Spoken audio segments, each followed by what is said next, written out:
top 5 questions about my military experience. Why did you choose the Army over any other branch? So the reason I chose the Army is because just the flexibility and kind of the options that they were able to offer me. My goal as a kid was to become a naval nurse. That's what I wanted to do. And I went to talk to Navy recruiters. That was my first place I went. And I just didn't get a good feeling from them. It just didn't seem like the right fit for me, and it may be the right fit for someone else. But when I talked to Army National Guard recruiters, I just got a different feeling, and it felt good. And they were able to answer all the questions that I had. They were able to get me the job that I wanted, which was a huge thing because not every branch of the military can guarantee a job that someone wants. So that's one of the reasons why I ended up with the Army National Guard, because they were able to guarantee me what I wanted, and I basically was able to kind of negotiate the things that I wanted out of my career into my contract, which was really good. What is the difference between active duty and the reserves? So there's a huge difference between active duty and reserves, and I feel like people don't really understand the military and they think it's just one big, huge thing. So every branch of the military, whether it's Army, Navy, Coast Guard, Marines, every branch has some sort of reserve component to it. And the reserve component is just a 1 week in a month part-time commitment. So the Army, which is the branch that I obviously chose, has 2 different components for the reserves. The first component is the National Guard, and the second component is the Army Reserves. I talk about them a lot. They're kind of similar, so I lump them together just for general knowledge sake, but there's a huge difference between the Army Reserves and the National Guard. The biggest difference is, say there's a hurricane or flooding or anything like that, well, the National Guard gets called up and helps out stateside with any missions that need to be done in the United States, and they also get deployed overseas. So there's kind of this weird connotation that the National Guard is not a branch of the Army, but they really are. I wear an Army uniform. I went to basic training with everyone else that's in the Army, and it's all one fight. We all work together, and we deploy together if we go overseas. So we're all basically one big branch. Part-time, you're able to live wherever you want within your state that you enlist in. So you can live anywhere, and you just drill 1 week in a month. So 1 week in a month, I'm called up and I do training exercises wherever. It just depends on your state. Normally there's locations pretty close to where you live, which is also helpful. If you're active duty, you can't really control where you're stationed.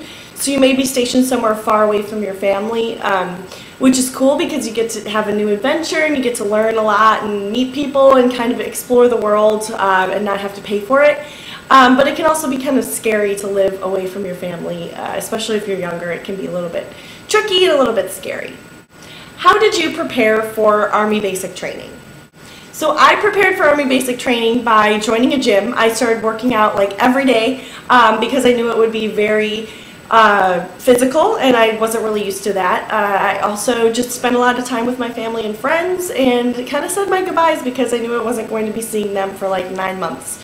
Because of my extended training. So basic training's 10 weeks, and then you go on to whatever training you go on to afterwards.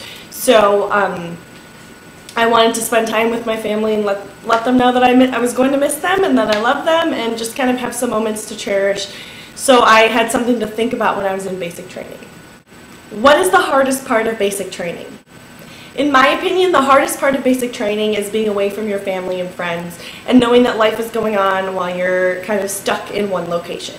The physical aspect of basic training just starts to come naturally after a while. It can be scary, it can be intimidating. You do so many push-ups, you run, you do a lot of physical things, but after a while it just kind of becomes second nature and it's not that big of a deal. But getting letters from home, knowing that people at home may be sick or having problems and things like that can be really tough because you know that you can't really do anything. You can't control that life is going on around you.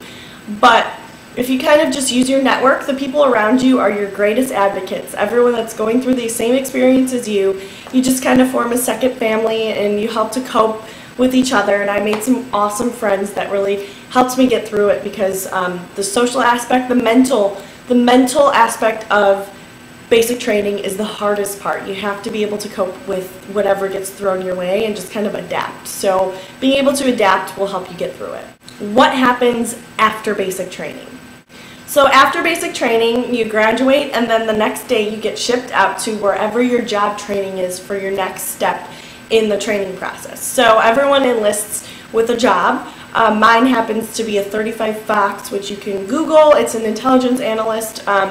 So you get sent to whatever training that you get sent to. Every training has a different length, normally somewhere from 5 weeks to 52 weeks. So you can be gone for an extra year in training. You get paid the entire time, and you learn skills that are necessary in the military. These job schools are normally also for college credits, so you can get some good credits out of it, sometimes even an entire associate's degree. It just depends on the length. You can have anything from a mechanic school to intelligence school to communications, media. There's so many different options and a lot of things that transfer into skills that you can use in the job market at a later date, which is really good. All the training is accredited and you learn so much. I had so much fun in training and really was able to take a lot of skills that I use currently in my current workplace, which is completely different from what I'm trained to do, but still you can kind of transfer some of the skills and the things.